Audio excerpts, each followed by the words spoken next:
आज हम लोग पढ़ेंगे triangle law of vector addition. Triangle law of vector addition.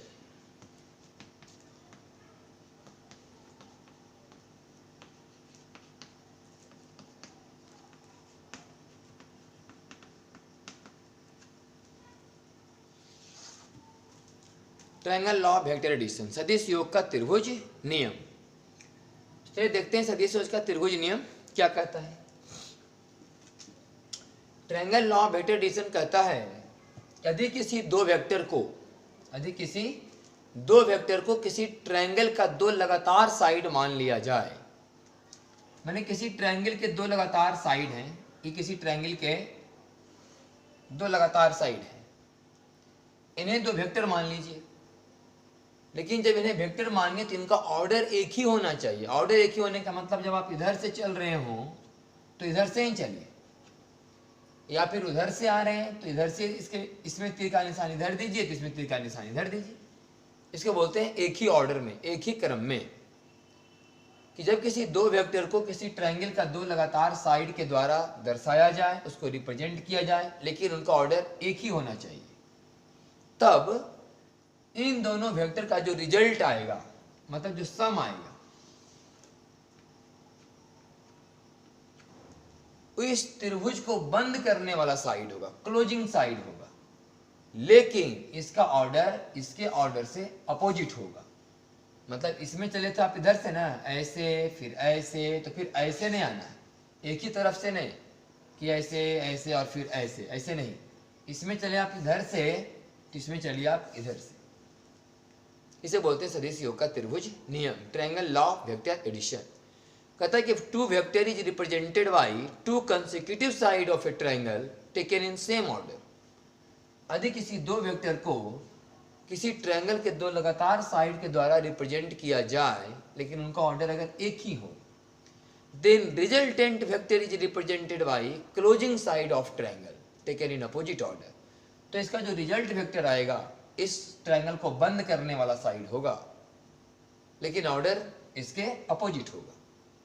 इसे बोलते हैं triangle law of vector addition. तो मान लीजिए कि वेक्टर P है और ये वाला वेक्टर Q है, और ये वेक्टर P प्लस Q हुआ, जिसे हमने नाम दिया है vector R। Vector R result vector P में जुटा वेक्टर Q तो आया वेक्टर R। और वेक्टर P और वेक्टर Q के बीच का एंगल हमें पता है थीटा।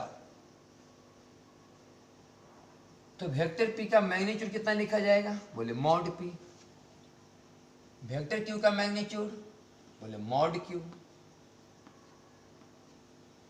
वेक्टर P का magnitude mod P, vector Q का मैग्नीट्यूड मॉड Q। तो हमें दो वेक्टर पता है, एक वेक्टर P और एक वेक्टर Q, और दोनों का मैग्नीट्यूड भी पता है। वेक्टर P का magnitude mod P, vector Q का मैग्नीट्यूड मॉड Q, और दोनों वेक्टर के बीच का एंगल ही पता है थीटा। इसे बोलते हैं एंगल बिटवीन टू वेक्टर। ये देखिए इधर से जा रहा था P, इधर जा रहा है Q। तो जब एंगल बिटवीन टू वेक्टर पढ़ाया गया होगा, बताए थे कि अगर आपने एक पॉइंट पर ऐसा लगे कोई वेक्टर R कोई जा रहा है, तो आने वाला वेक्टर को थोड़ा सा और आगे बढ़ाइए, तो आपको ऐसा महसूस होगा कि P इधर जा रहा है और Q इधर। तो ये दोनों के बीच के एंगल को बोलेंगे एंगल बिटवीन टू वेक्टर। इस तरह से थीटा हो गया angle between vector P and vector Q। मैंने आपको पता है वेक्टर P का मैग्नीट्यूड पता है, वेक्टर Q का मैग्नीट्यूड पता है, दोनों वेक्टर के बीच का एंगल थीटा पता है, और आपको यह जानकारी लेना है कि जो रिजल्ट वेक्टर R है उसका मैग्नीट्यूड क्या होगा। आप बताइए कि जो रिजल्ट वेक्टर R है उसका मैग्नीट्यूड क्या होगा, इसका रिजल्ट वेक्टर R का। तो हम R का मैग्नीट्यूड जानना चाहते हैं। तो हम बता रहे हैं कि अगर ये P है और ये Q है तो थीटा हमें R का मैग्नीट्यूड निकालना है। तो हम सोचे कि अगर ये ट्रायंगल ऐसा होता तो कितना अच्छा होता, पूरा का पूरा एकदम हाइपोटेनस की तरह काम करता। ये पूरा पूरा यहाँ से बेस ले लेते, आधार यहाँ से यहाँ परपेंडिकुलर ले लेते, और ये बन जाता हाइपोटेनस। तो ये R का मान निकालना आसान होता। यही सोचकर हमने इसे आगे की तरफ बढ़ा दिया है, यहाँ 90 डिग्री। और चूंकि वेक्टर का लंबाई मॉड Q है, इसका मतलब यहाँ से यहाँ होगा मॉड Q cos थीटा, और ये जो लंबाई है यहाँ से यहाँ, ये होगा मॉड Q sin थीटा।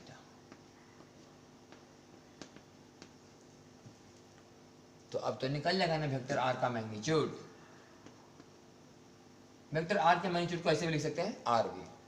तो आर कैसे निकलेगा बोलिए, पूरा बेस कितना हुआ बोले पी, इसको लिख सकते हैं पी, मॉड पी का मतलब पी प्लस इसका मतलब Q cos theta, mod Q मतलब क्यू, ये हो गया पूरा बेस, तो बेस का स्क्वायर प्लस परपेंडिकुलर कितना है बोले क्यू साइन थीटा, तो क्यू साइन थीटा का स्क्वायर का रूट ओवर, बेस का स्क्वायर प्लस परपेंडिकुलर के स्क्वायर का रूट ओवर बराबर हाइपोटेनस।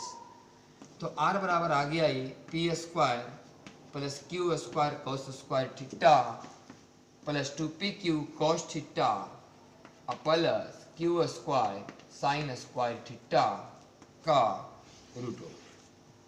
तो Q square cos square theta और Q square sine square theta में क्यू स्क्वायर कॉमन लेंगे तो बचेगा cos square theta plus sign square theta, इसका मान 1 हो जाएगा, तो 1 को रहने देते हैं plus 2p Q cos theta का रूट ओवर। इस तरह से आ गया वेक्टर आर का मैग्नीट्यूड।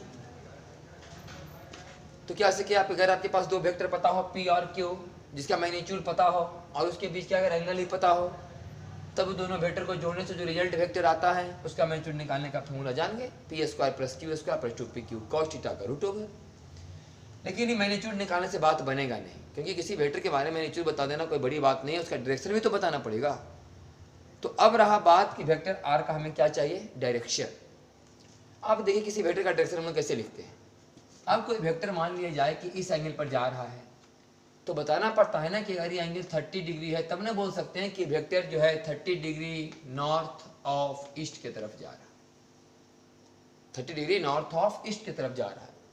वास्तव में वेक्टर का डायरेक्शन बताने के लिए क्या जरूरी है आपको, थीटा। जब थीटा पता नहीं रहेगा तो कैसे लिखिएगा कि ईस्ट से कितना डिग्री पर जा रहा है। तो इस तरह से आपको समझ में आता होगा कि अगर हमें वेक्टर आर का डायरेक्शन चाहिए तो कौन जानना बहुत जरूरी है, अल्फा, ताकि हम जान सकें कि वेक्टर आर वेक्टर पी से अल्फा डिग्री पर जा रहा है, वेक्टर आर वेक्टर पी से अल्फा डिग्री पर जा रहा है। इन्हें बोलना है कि vector R vector E vector R X axis से अल्फा पर जा रहा है।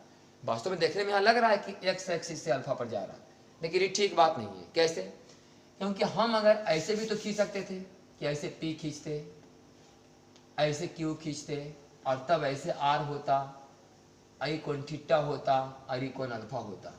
तो बताइए कि अल्फा वेक्टर पी और वेक्टर आर के बीच का कोण है कि एक्स एक्सिस और आर के बीच का कोण है। तो आप साफ साफ कह सकते हैं कि पी और आर के बीच का कोण है। तो बेसिकली क्या हमें माइंड में बात रखना है कि पी और आर के बीच का कोण अल्फा है। इस सिचुएशन में आपको लग रहा है कि एक्स एक्सिस और आर के बीच का कोण अल्फा है, वास्तव में पी हमने कहाँ खींचा है, एक्स एक्सिस की ओर, इसलिए। लेकिन अगर आपको सटीक याद करना है तो यहाँ पर ध्यान दीजिएगा कि अल्फा जो है पी और आर के बीच का एंगल है। तो चलिए हम लोग निकालते हैं अल्फा। तो अच्छा अल्फा कैसे निकालेंगे, चूंकि हमें परपेंडिकुलर पता है और बेस पता है। ऐसे तो अब हाइपोटेनस ही पता है, लेकिन हाइपोटेनस पता था नहीं, हम लोग निकाले हैं। बेसिक क्या पता था, परपेंडिकुलर और बेस। जब परपेंडिकुलर और बेस पता होता है तो लोग क्या लगाते हैं, टेन थीटा। इसे हम लगा रहे हैं टेन अल्फा बराबर पी मैंने परपेंडिकुलर बाई बेस। तो पी परपेंडिकुलर कितना हुआ बोले क्यू साइन थीटा, और बेस कितना हुआ बोले p plus Q cos theta, p plus Q cos theta. तो मान लिया जाए कि इसको आप सॉल्व किए, आंसर आया √3, क्योंकि आपको p का मैग्नीट्यूड पता होता है, q का मैग्नीट्यूड पता रहेगा, थीटा पता रहेगा। जब p q थीटा पता है तो मान निकल जाएगा। तो मान लिया √3 आया तो आप बोलेंगे अल्फा बराबर 60 डिग्री। मान लिया 1 आया बोलेगा 45 डिग्री। मान लिया 1/√3 आया बोलेगा 30 डिग्री। मान लिया जाए कि 16 आ गया तो क्या बोलेगा, आपको पता ही नहीं 16 कि माने 10 कितना डिग्री बराबर 16 पता ही नहीं है आपको, तो लिखिएगा सीधे अल्फा बराबर 10 इनवर्स 16। मतलब कि अल्फा बराबर 10 इनवर्स क्यू साइन थीटा और by p plus Q cos theta. ऐसा ही छोड़ देंगे, ये अल्फा हो गया। लेकिन अल्फा क्या है, ध्यान रहे आपको, angle between p and r। Angle between vector p and vector r है अल्फा। इस तरह से आप अल्फा बता सकते हैं कि वेक्टर p और r के बीच का कोण कितना निकल जाएगा अल्फा का वैल्यू। तो लिखिएगा कि वेक्टर r का डायरेक्शन वेक्टर p से इतना डिग्री पर जा रहा है, और मैंने क्यूटो निकालने का तरीका आप सीखिए। तो इस तरह से हम सीख ले वेक्टर आर का मैग्नीट्यूड और वेक्टर आर का डायरेक्शन। एक बात इसमें ध्यान देने वाली बात और यह है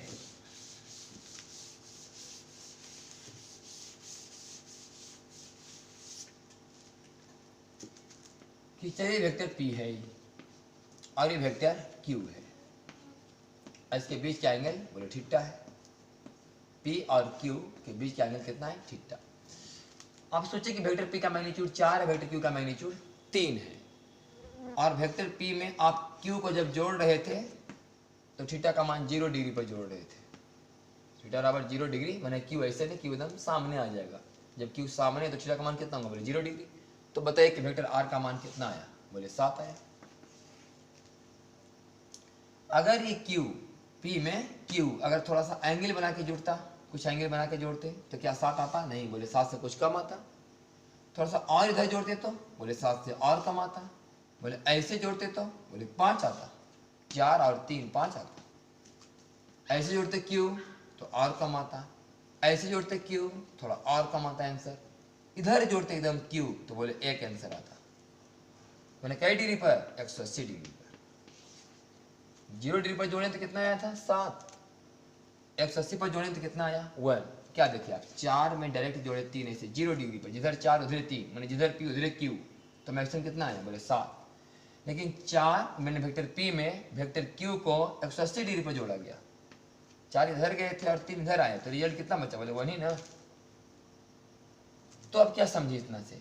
ये समझे कि दो वेक्टर को अगर 0 डिग्री पर जोड़ा जाए तो उसका रिजल्ट मैक्सिमम आएगा। अब कितना आएगा? बोले कि दोनों का अलजेब्रिक सम, सीधे जोड़ दो मैग्नीट्यूड 4 3 7, और दोनों वेक्टर को 180 डिग्री पर जोड़ेंगे तो क्या आएगा? बोले रिजल्ट का मैग्नीट्यूड मिनिमम आएगा। बोले कितना? बोले कि दोनों का मैग्नीट्यूड का अंतर 4 - 3। मतलब आपको ये बात पता चला इससे कि जो रिजल्टेंट वेक्टर है उसका जो मैक्सिमम वैल्यू है वो आएगा P + Q। या इसको ऐसे लिख सकते हैं हम लोग, थोड़ा अच्छा लगने कैसे लिखते हैं, बात देखिए। इसको ऐसे जरा लिखिए कि mod P + mod Q एकदम। ये सब कब है? जब थीटा बराबर 0 डिग्री। थीटा क्या है? Angle between P and Q। और रिजल्टेंट वेक्टर का जो मिनिमम मान है, कौन मान? मिनिमम मान, वो कितना आएगा? बोले mod P - mod Q। ये कब आएगा? बोले थीटा बराबर 180 डिग्री। तो मैक्सिमम मान P + Q, मिनिमम मान P - Q। हाँ, इससे ज़्यादा हो सकता है, इससे कम नहीं। इससे कम हो सकता है, इससे ज़्यादा नहीं।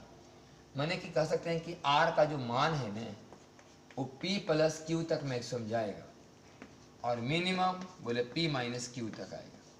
न P - Q से कम होगा, न P + Q से ज़्यादा होगा। P- से लेके P + Q तक ही बीच में रहेगा। मैंने 4 और 3, मैंने वेक्टर P का मैग्नीट्यूड 4 हो, अगर Q का मैग्नीट्यूड 3 हो तो उसका रिजल्टेंट का आंसर 1 से लेकर 7 तक होगा, न 7 से ज़्यादा होगा, न 1 से कम होगा। इस बात को ऐसे भी समझ सकते हैं कि चूंकि R बराबर था ना लिखा हुआ P² + Q² + 2PQ cos theta का रूट होगा, और हम चाहते हैं कि R का मान मैक्सिमम हो।